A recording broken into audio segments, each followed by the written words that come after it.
Hello, welcome to our presentation on life as a college student provided to you by BAMP. The three presenters are going to be Elisa, Valeria, and Victoria.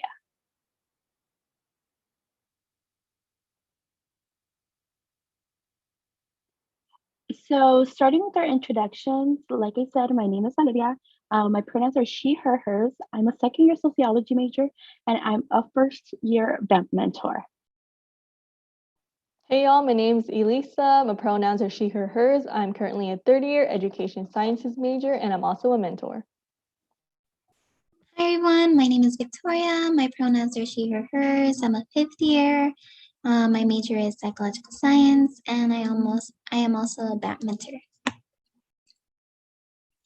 So our agenda for today is gonna touch upon classes, finances, housing, and community. And then lastly, frequently answered questions and resources. So right now we're gonna talk about classes. So there are two types of classrooms. So there are lecture halls, which are usually larger in a four-year university. Sometimes it can be really hard to talk to professors in these lecture halls because there's more than like 100 students in there. So it can range from maybe 100 to maybe like to 300. And then classrooms, it's usually found in like two-year colleges, but you can find it easier to talk to professors because there's only like 10 to 40 students for each classroom. And then I'm going to talk about in-class classrooms. So again, lecture halls where many students in a large room with a professor instructing the class. Discussions are part of the lecture or like part of a course that you're taking that will be instructed by a TA, a teaching assistant, and according to that is assigned to a professor. And they usually involve students do activities with other students. They go through study guides, reviews of the weekly materials, and quizzes. And then there are seminars. These are much smaller groups where you can like talk to other students. Usually these seminars hold about 10 to 15 students, maybe a little bit more, but usually that's the case. And there's a lot of participation because the class is a lot smaller. And then there are labs. So labs are usually where you do research, you're assigned to a lab partner or like a lab researcher doing their research, and then you can get onto like hands-on experiments or you're assigned certain duties and that are usually held by teaching assistants along with an advisor. So now talking on online and remote setting, which is what we're living right now. So for starting off, we're gonna talk about Canvas, which would be the course space. This is where you get your syllabus and where your professor basically posts meeting times and lecture recordings. It is a bit confusing because of how professors sometimes lay out or format their Canvas pages, but it ultimately is where you have to submit your assignments and make sure you have all your information from your syllabus and whatnot. So for your Zoom lectures, that's the new virtual classroom. That includes breakout rooms, which is sometimes awkward. You also get technical difficulties and confusion also, and with when it comes to the technical difficulties. And this is an example of what the Canvas page looks like. The squares, the colored squares that you see in the middle are the courses that you're going to be taking. And then it gives you a section for the groups that sometimes you get placed in for discussion or labs. and then it gives you a calendar and an inbox to communicate with your professor. So when it comes to synchronous versus asynchronous learning, that is really big right now because the majority of us are on online school. So asynchronous would be the format of you having no live meetings or instructions. The professor, for example, would post the lecture videos and the materials onto the Canvas page, and you can work at your own pace or at your own time with due dates. And when it comes to synchronous learning, you have live meetings and instruction. So some it involves you joining a Google Classroom or a Zoom meeting and having to participate, doing breakout rooms, but it's ultimately to create more inclusion. There's also office hours, which are a set time for that professors usually have after or before class. So anytime from Monday through Friday, they will have office hours depending on their schedule. So professors, TAs, and learning assistants all hold office hours. And if you can't make to that certain time, you can email them or try to reach out to them to see if they can meet with you at another time that can fit their schedule and your schedule as well. You don't necessarily have to ask questions like in accordance to like the class or the course that you're taking with them.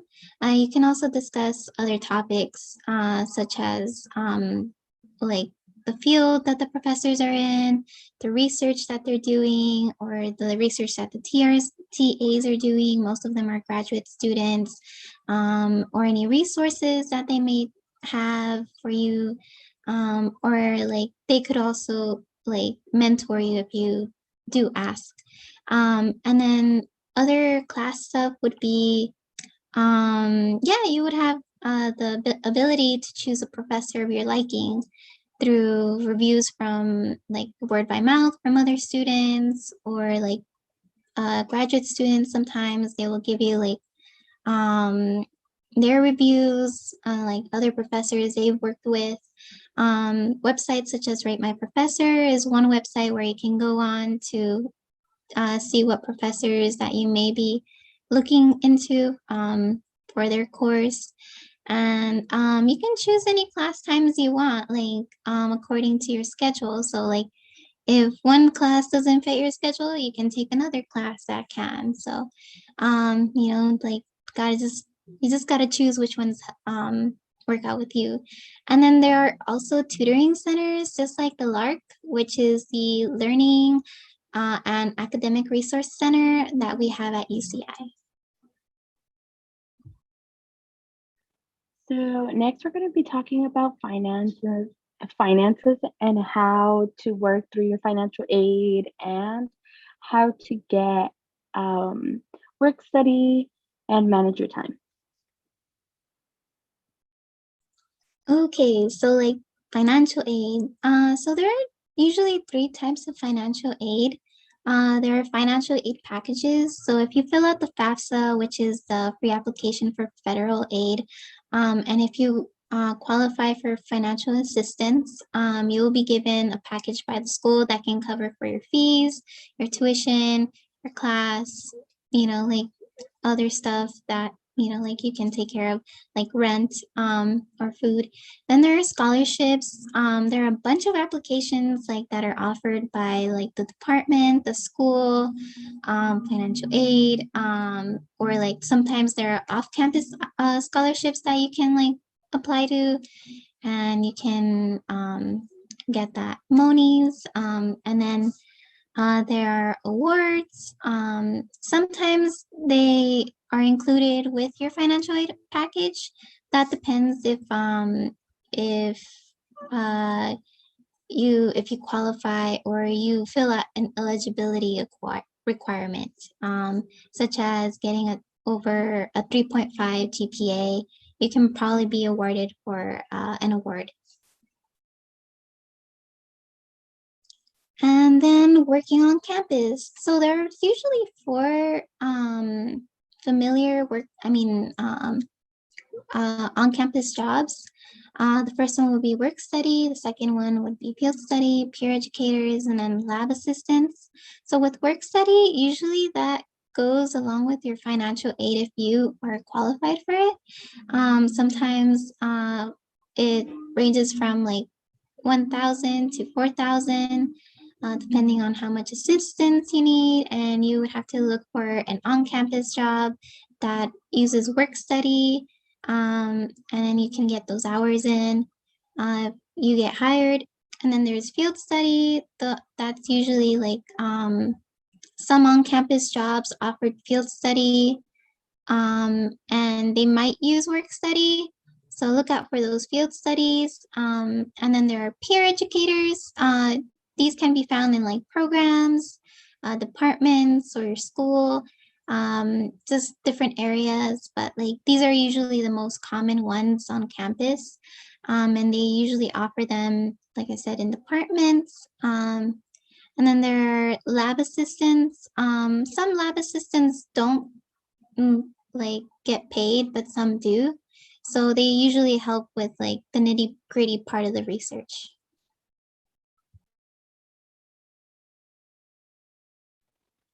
So when it comes to working on campus, especially during non-conventional times such as the pandemic, it can be really hard because you have to balance your time and create a new schedule. So the best tip when you have a job off campus, whether it be you're on campus or online as we are right now, you really have to schedule your day and make sure that you have enough time to complete your assignments and put as much emphasis on your school as you do on with your job. So scheduling is key not only for working and studying, but in general when you're in college. So that's something to keep in mind. And also, if you are working while taking online classes, it's better for you to take asynchronous classes because it does allow you to work at your own pace. But if you do get caught up having a synchronous class, I'm sure you can talk to your professor and you guys can work something out. And next, we'll be talking about housing and commuting, the different options on where to live for college.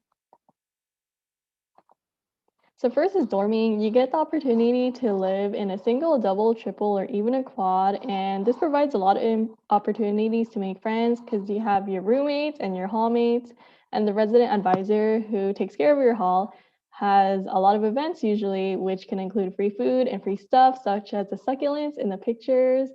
And if you dorm, you get access to the housing department's facilities, events, and giveaways. If you like to exercise, you can use their fitness center, and you can also use their study spaces. They sometimes give out free scantrons or have even carnivals. And if you dorm, you get to eat at the dining halls. And one great advantage to dorming is that you get to be walking distance to class and on-campus events. Next is off-campus housing. In this case, you can lease an apartment or house in the nearby area. You can find friends to live with or other students through UCI social media pages. Just be very careful. When you lease an apartment or house, the contracts are about usually a year long. They can start June and end in June or September to September. Just one downside is if you try to break the lease early, they usually have consequences such as paying extra to do that. And another downside is you just have a bit more adulting to do, such as paying utilities, doing chores, and cooking for yourself because you don't have the dining halls and you have to pay monthly rent. Lastly is commuting. This is when you live at home and drive or use public transportation to get to campus. Some pros is that you get to save money on the long run because you don't have to pay for rent. And if you drive, you do get more autonomy. And some of the cons is that you do have to account for travel time, which means you do have to have a lot of time management skills or at least work on it. If you do drive and have to park on campus, you do have to purchase a campus parking pass. And this can be pricey usually, but on the long run, you do save money compared to paying rent or for dorming. And it takes a bit extra effort to socialize without dorming. But besides that, you can still be very social because you can join and dedicate yourself to orgs. So you don't miss out on the college social life. And a big tip is to plan in advance so you don't have to go back and forth everywhere.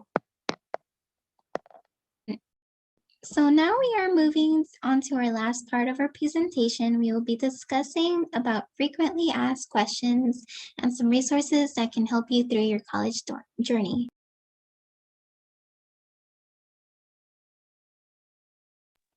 So for the first frequently asked question, we're going to talk about how do you manage your time? And then the first answer to that is scheduling.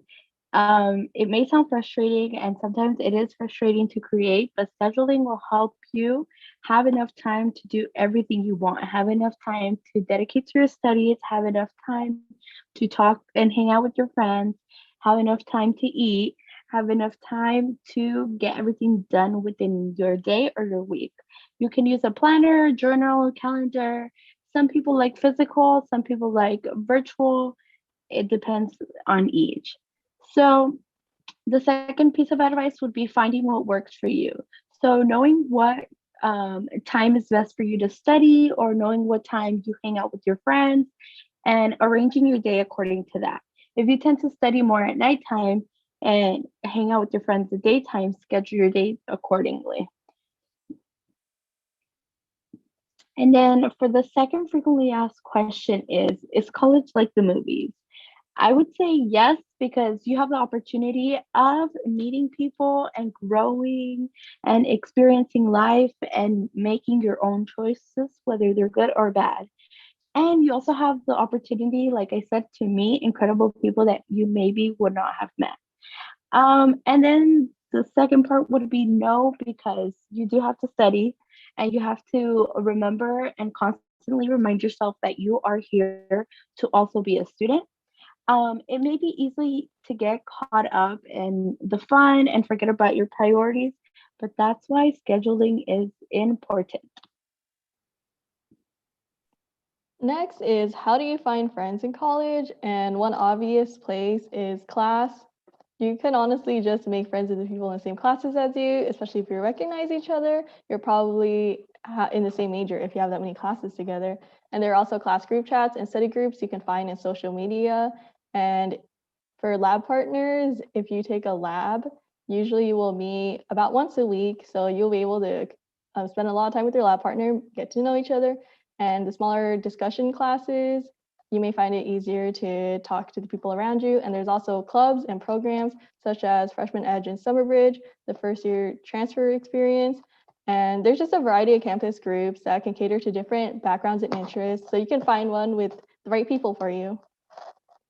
And here's some resources. I'll give you direct advice from peers, such as like the campus groups website and Facebook, where you can find a lot of class pages and course groups and class groups. And there's Reddit, where it has a lot of fun threads and informational stuff there. And you can also go on Discord and GroupMe, because there will be a lot of class and club communication there.